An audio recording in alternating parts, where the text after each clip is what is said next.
अगर यहां पर कोयटा या इस्लामाबाद आज पिंडी की विकेट पर 200 प्लस रन स्कोर करने में कामयाब हो जाती, चाहे कोई भी टीम पहले बैटिंग करे, तो आप समझते हैं कि चेस करने वाली टीम को जावेद साहब थोड़ी सी मुश्किलात होंगी?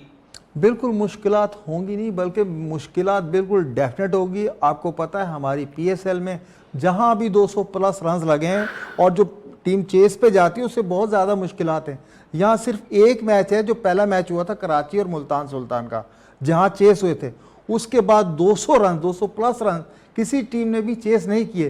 तो आज जो भी पहले बैटिंग करेगी उनको अपने बैट्समैनों पर पूरा एतमाद देना होगा। बैट्समैनों को कम से कम 200 प्लस अगर रन लगाते हैं तो ही कहीं सेफ साइड नज़र आएगी। जैसे अभी आपने बात की, जो हमारे बैरूनी मुल्क से प्लेयर्स आए हुए हैं उनकी परफॉर्मेंस भी आउटस्टैंडिंग है। और चेस पे अगर फिन एलन्स वगैरह जो है अगर वो चल जाए तो वो तो आपको पता वन साइडेड मैच कर देते हैं। तो जिस तरह साहिबजादा की फरहान की बात की, हमने आजम की बात की है, सलमान अली आगा की बात की, आज बैट्समैनों पे बहुत भारी जिम्मेदारी आयद होती है कि उनका किरदार जो है अपनी अपनी टीम के लिए आज के मैच के हवाले से बहुत अहमियत का हामिल होगा।